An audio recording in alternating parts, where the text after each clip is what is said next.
బాణాన్ని వేశాడు. ఇంత భక్తితో తపస్సు చేస్తుంటే కైలాసంలో ఉన్నటువంటి పార్వతీ పరమేశ్వరుడు మరి సంతోషించలేదా అంటే చాలా సంతోషించారు. పరమేశ్వరుడు మాత్రం మనస్సులో సంతోషించిన, పైకి మాత్రం నిష్ఠాగరిష్ఠుడై తపోదీక్షలోనే ఉండిపోయాడు. అలాగే తపోదీక్షలో ఉండిపోయాడు. పార్వతీదేవి మాత్రం హడావిడి పెట్టేస్తుంది. ఏమిటిన్నా భూలోకంలో ఇలాగా ఆయన భక్తుడు తపస్సు చేస్తుంటే ఈయన మాత్రం బెల్లం కొట్టి రాయిలాగా అలాగే కూర్చుని ఉన్నారే, ఆయన తపస్సే గొప్ప, ఆయన పనే ఎక్కువ, ఎదుటి వాళ్ళ గురించి పట్టించుకోవడం లేదే. పాపం ఈవిడ బాధ ఈవిడది, ఎందుకంటే తల్లి కదా, ప్రపంచానికే తల్లి. అమ్మల గన్నయ్యమ్మ, ముగురమ్మల మూల పుటమ్మ, చాలా పెద్దమ్మ. ఎందుకంటే తల్లి మనసు చాటి చెప్పుకోవడానికి మహాభారతంలో ఒక ఘట్టమంతా కూడా ఉంది భక్తులారా. అర్జునుడు పాండవులంతా కూడా అరణ్యవాసం వెళ్తున్నటువంటి ఆ సమయంలో వ్యాసమహర్షి చెబుతాడు ధర్మరాజు దగ్గరకు వచ్చి, ధర్మరాజా, ఈ అరణ్యవాసం అంతా ఎందుకు వృధాగా పోవాలి? ఈ 13 సంవత్సరాలు, 12 సంవత్సరాల అరణ్యవాసము, 1 ఏడు అజ్ఞాతవాసం, ఈ 13 సంవత్సరాలంతా కూడా ముగిసిపోయిన తర్వాత రణమే వస్తుందో రాజ్యమే వస్తుందో తెలియదు. రాజ్యం వస్తే అందరూ సంతోషిస్తారు, ఒకవేళ రణమే వస్తే యుద్ధం చేయాలి కదా, దానికి తగినటువంటి ఆయుధాలు కూడా కావాలి కదా. పరమేశ్వరుడి దగ్గర ఉన్నది పాశుపతాస్త్రం.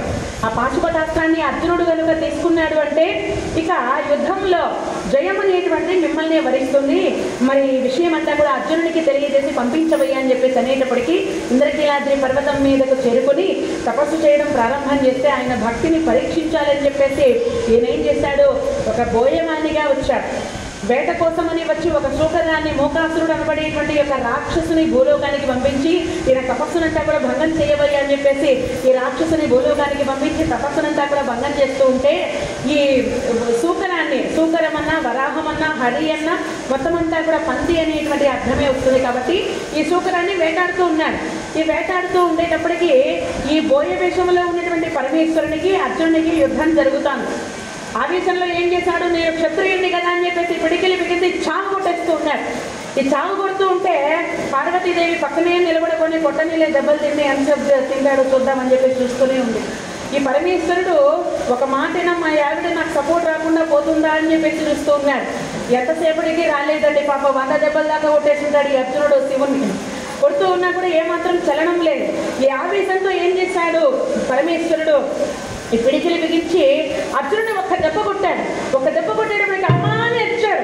అమ్మాని వచ్చేటప్పుడు గబగబాని వచ్చేసి, ఏమంటే చూసుకొని కొట్టక్కర్లేదు, మన బిడ్డ కదా వాడు, నీ తల్లి బుద్ధి పోనిచ్చుకున్నావు కదే, ఇంతసేపు నన్ను చావు కొట్టేస్తున్నాడు వాడు ఈ అర్జునుడు. ఒక్కసారైనా ఒరే మీ నాన్నరా, ప్రపంచానికే తండ్రి కదా ఆ పరమేశ్వరుడు, ఆ పరమేశ్వరుని అలా కొట్టకూడదురా అని ఒక మాటైనా చెప్పావా? నేను తిరగబడి ఒకే ఒక దెబ్బ కొట్టాను, నా వీపు చూసావా విమానం మూత మోగించేశాడు. కానీ అప్పటికైనా నీకు సంతోషంగానే ఉంది, ఒక్క దెబ్బ నేను కొట్టేటప్పటికీ తిరగబడుతున్నావే, నీ తల్లి బుద్ధి పోనిచ్చుకున్నావు కాదు పార్వతి, నువ్వు ఇలాగే ఉంటే ప్రపంచం అంతా కూడా సుభిక్షంగానే ఉంటుంది సుమా అని పరమేశ్వరుడు అంతటి వాడు కూడా ఆశీర్వదించాడు. అలాగా ఇక్కడ పార్వతీదేవి ఎదురు చూస్తుంది, ఏమంటోయ్ ఇంకా మీకు ఆ ప్రార్థన అంతా వినిపించట్లేదా, ఇలాగే కూర్చుని ఉంటారా లేక భూలోకానికి వెళ్తారా, తొందరగా లేవండి అని చెప్పేసి ఈ పార్వతీదేవి పాపం కంగారు పెట్టేస్తుంది.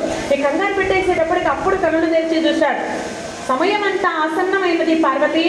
వెంటనే ఆ మృకంఠ మహర్షికి తను కోరినటువంటి వరములంతా కూడా ఇవ్వడానికే నేను బయలుదేరి వెళుతున్నాను అని చెప్పి తిన్నగా లేచాడు. తన చేతిలో ఉన్నటువంటి ఒకవైపు ఢమరకము, మరొక వైపు ఆ త్రిశూలం పట్టుకుని లేచేటప్పటికల్లా, యావండోయ్ నేను కూడా వస్తానండి అనేటప్పటికీ ఒకసారి చూసాను, నువ్వా దేవుడు నాతో పాటు వస్తావా, అదేమిటండి ఎలా చేస్తున్నారు కొత్తగా, మీతో పాటు కాకుండా ఇంకెవరితో రావాలి, నేను మీతో పాటే వస్తానండి అంటే ఇదివరకు చాలా గొడవలు ఇబ్బందులంతా కూడా ఫేస్ చేశాడండి పరమేశ్వరుడు. ఎందుకంటే ఒక భక్తుడు ఏం చేశాడు, పరమేశ్వరుని గురించి